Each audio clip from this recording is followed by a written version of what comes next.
Taking care of business. And speaking of the coast, Senator Brice Wiggins, he represents District 52 in Jackson County on the beautiful Mississippi Gulf Coast. He's the chair of the Senate Judiciary A Committee. He's our guest now. Good afternoon, Senator. Thanks for joining us. Good afternoon, Gerard. Can you hear me okay? We got you, man. Good, sounding good. Appreciate you coming on the show. Thank you for having me, and you're right. It's cruising down here, and I was in Long Beach last night, and it got kicked off well. So it's a great time down here. I'm looking forward to it. Headed down that way later on this evening, and looking forward to getting the show cranking up down there. No pun intended. I've been seeing some of the vehicles. Man, it's going to be something.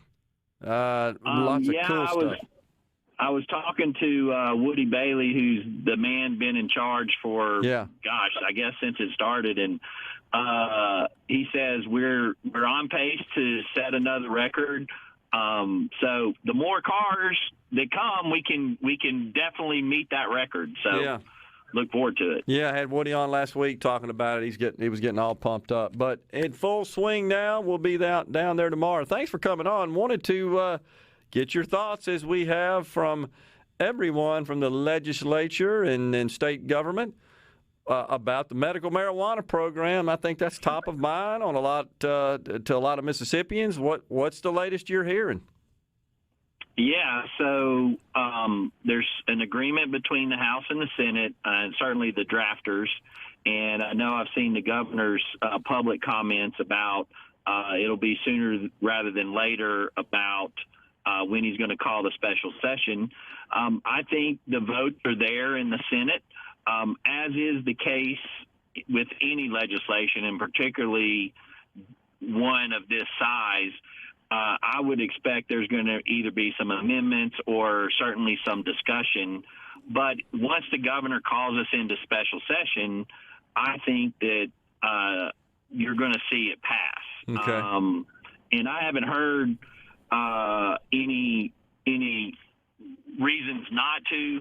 And I know that on the House side, Lee Yancey has done a really yeoman's job of working in that, and Senator Blackwell on the Senate side has done a great job of getting it there. So we're going to have some kind of bill. It's just we're waiting on the governor to call the special session. Gotcha. Yeah, and that's pretty much consistent, Senator, with what we've heard. We had Senator Blackwell on last week, Representative Yancey on a couple of weeks prior, and that's kind of what we're hearing. I had a short discussion with Lieutenant Governor Hoseman late last week as well, and it's the same thing. So the governor said last week on Paul's show, sooner rather than later. So I'm not sure exactly what that means, but we kind of thought we'd be in session by now. But my guess is they're trying to still hammer out some of the details.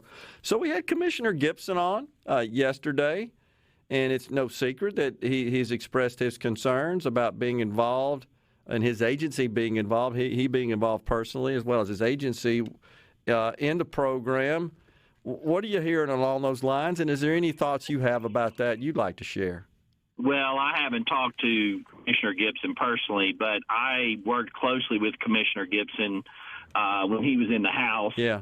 We had a great working relationship, very Christian man. We actually worked on criminal justice reform, and he's a man of principle. Now, that being said, 75% of the people in the state of Mississippi have voted for a version of medical marijuana, which was Initiative 65. Yeah.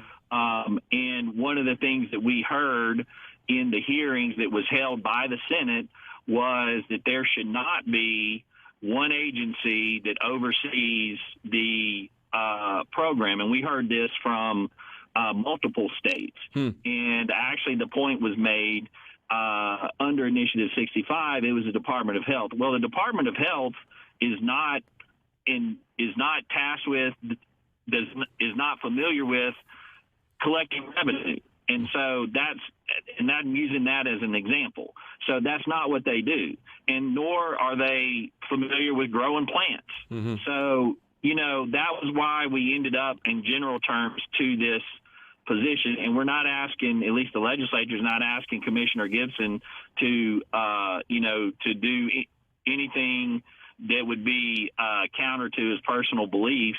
It's an agency of state government that's been around for a long time, and the legislature, in going through the whole process, has determined that's the best way to do it. And by the way, as we heard in the hearings, other Department of Agricultures in other states have done this. So, I think it's a little bit of,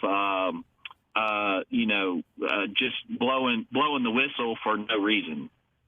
Yeah, I got you. Well, he seems pretty dug in, and I think he's I think that's an understatement. But and we'll see where all this goes. But you got to believe, at a minimum, this is causing some degree of difficulty for the drafters, as you've described them, that being Representative Yancey and Senator Blackwell, and then, of course, the leaders and the governor. I mean, this is an issue. It would be very risky to continue to include some sort of authority that would be conferred to his department if he's not willing to, I guess, discharge those duties, or if there's a conflict there, or even a possible lawsuit that I think he suggested he might file. That'd be a problem. Yes, it would. But, I think I've been around long enough to know when people are, talking to the media, and it ends up being, let's see what happens in the first place. The bill's not even passed yet. But I would say this, and this goes for any statewide official, but also for any member of the legislature, you take an oath to follow the law. And to do that, and in Mississippi, the legislature makes the law. And if this becomes law, then I would hope that any statewide official would follow their oath and carry out the law. Now, they certainly would have a right to go to lobby the legislature and change it. And Andy Gibson, like I said, is a very honorable guy. He knows how that works. And so, you know what? You come back and you change it, which, by the way, Gerard, I will say, this is why, and it's a perfect example of why this program should have always been handled by the legislature and not put in the Constitution like originally drafted, because if it's put in the Constitution, you can't come back and tweak it without another constitutional amendment. Yeah, I understand. And that concern has been expressed numerous times, and I see that as a valid concern as well, because it's a complicated thing, and to, I think, expect that you could absolutely cover and address every possible issue and draft that in one measure, drop that in the Constitution, and everything be perfect after that, I think is being naive about reality, in my view. Yeah, that's right. Hey, look, switching gears, and I know you've had some guests on your show talking about Medicaid and particularly about managed care, and I recently wrote an op-ed that I put out there, and so, I'm not sure if you had some questions on that. I was about to pivot to that. I appreciate that. I read your op-ed. I think we've well, I don't want to violate Adelphi University's acceptable language rules, so I'm not going to say we've already beat that horse to death. You can't say that, right, Rhino? There's some other equivalent for that. I can't remember what it is. But nonetheless, I read your op-ed. We got about a minute left, and then we'll hold you over if you can stay on and talk about it in the next segment. But explain, I guess, start with this whole concept of a managed care organization, an MCO, essentially overseeing or being the primary oversight of Medicaid in Mississippi and other states as well. Yeah, and yes, I can hang over, and I'll just initially say that I was chairman for 4 years of the Senate Medicaid Committee, which also meant that I handled the state budget for Medicaid, which is the single largest budget item in the state of Mississippi. And if we need to take a break, I'm happy to go forward on the other side of the break. Great. But, let's do that. We're at a break right now, Senator. If you'll hang on, we'll come right back. We'll continue this discussion. This is a good one, I think, to discuss and inform our users. Excuse me, I'm still in the IT business. Our listeners and our audience about. We'll be right back. Senator Brice Wiggins is our guest. Our guest is Senator Brice Wiggins. He's the chair of the Senate Judiciary A Cmte, and he used to be the chair of Medicaid over there in the Senate, so he knows a lot about that. We were talking about this managed care organizations, MCOs as they're called, the acronym for short, that handle Medicaid in a lot of states, including the state of Mississippi. Please continue, Senator. Yeah, thanks, Gerard. And I currently serve on the Medicaid committee as well. Okay. So, yeah, and what people need to understand, and you said it well, in every state, with the exception of a few, managed care is how Medicaid is run. Mm-hmm. And when there are people who come on your show and other ones who talk about managed care as if it's the first thing or Mississippi's the only one doing it, they're not telling the truth. Yeah. Because every state in the nation, except for a couple, handle Medicaid with a managed care organization. Now, why is that? Because honestly, as fiscal conservatives, and if you're a Republican, you should be a fiscal conservative, okay? It's to control the costs and manage the costs of an agency or a program that historically continues to go up and up and up. And so in 2000, I think it was 10 or 11, before I got in the legislature, the Mississippi legislature, in order to control costs and manage costs, adopted managed care to manage Medicaid. Mm-hmm. And I want to add that every person in your listening audience who gets their insurance, their health insurance, through their work has some form of managed care. That's what it is. Yep. And so when I hear people come on your show and other places and talk about how managed care is bad for Mississippi or we're doing something that's unusual, we're not. And I actually, when I was chairman of Medicaid in the Senate committee, mm-hmm. We commissioned a managed care task force that we studied. We studied this issue. We published a report, and we published it on the Mississippi legislature website, and it's out there for everybody to see. And if you go look at that report, you can see, everybody can see, where it says that a place like Tennessee is 100% managed care, and in, I guess it's Connecticut, it's 5% managed care. Okay, Mississippi somewhere in between. So this is not a new concept, but the problem is we have to have it because Medicaid, being a social program that continues to increase in costs, we have to do something to address that.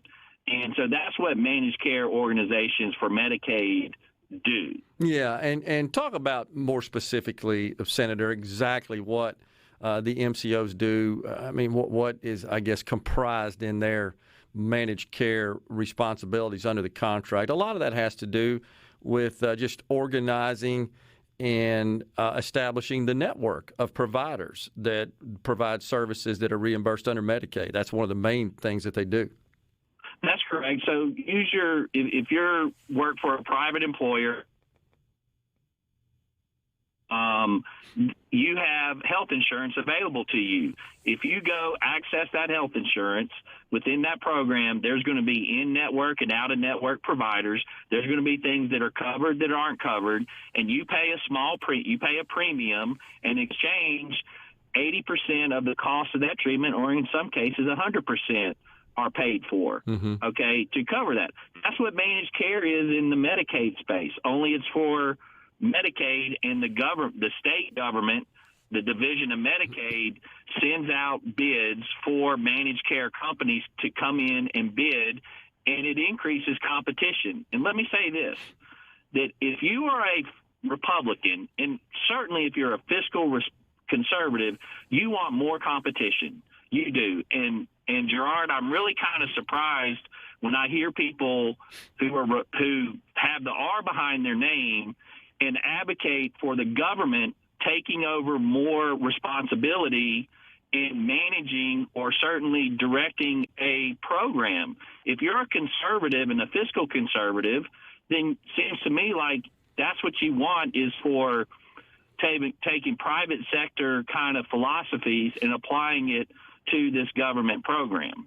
Okay. And that's what's going on. And so the legislature, or certainly the Division of Medicaid, over the last certainly 5 years has gone from one managed care company to 3, and they may even go to 4. It's not capped. And so that you can do that. Now I want to address where some of this may be coming from. It's coming from, but because the Attorney General, rightfully so, entered into a settlement with one of the managed care companies, but it was over drug prices. Okay. As I put in my op-ed, I 100% commend the Attorney General, and price gouging and price inflation is horrible. And actually, when I was a prosecutor and that stuff went on after Hurricane Katrina, I, in my position as an assistant district attorney, went after companies that were price gouging. Yep. Okay. And so I commend the Attorney General for doing that. But, and so certain people want to talk about, well, you know, this is a managed care side. No, it's not. Managed care is separate from the price side of this, and we should all want to contain costs in our programs. Yeah. And the other issue, if I'm not mistaken, Senator, was with respect to the price gouging situation with Centene, is that they just flat out weren't complying with the terms of the contract with respect to how pricing was calculated under Medicaid reimbursement. Is that not correct? Based on what I know, that's correct. Yeah. And yes, the state of Mississippi enters into these contracts, and it's on, like any contract, let me say, that you have to follow those. Yeah. And look, Centene, shame on them, and congratulations to the Attorney General for holding their feet to the fire and accountability. But that's not in the managed care side of this. And so for people to, it's the old throw the baby out with the bathwater.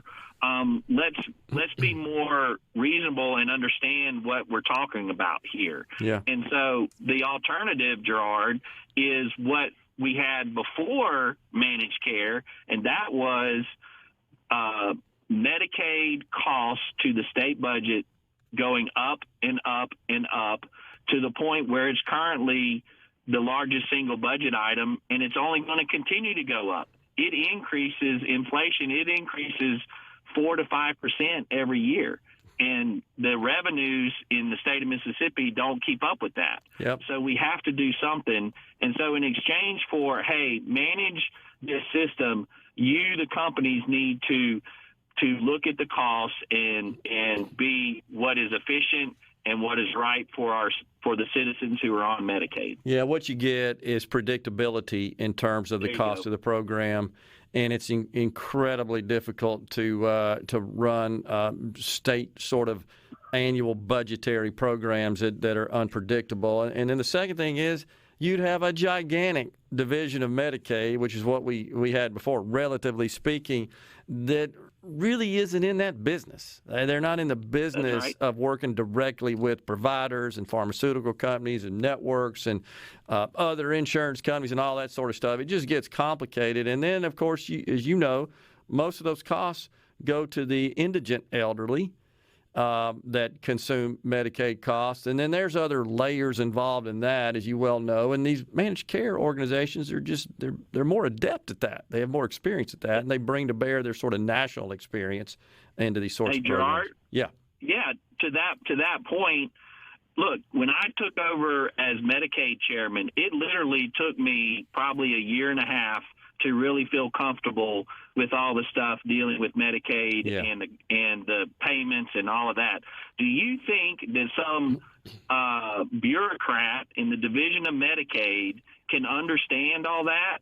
And so you have people wanting to turn it back over to the government and back over to the bureaucracy versus a company who has experience in that and knows all the ins and outs of that. It's brutally complicated, as you well know, and I think the problem here is we just had a contractor to the state of Mississippi who was not abiding by their contract, and the audit found that, revealed that, and we took action. That's the way it should be.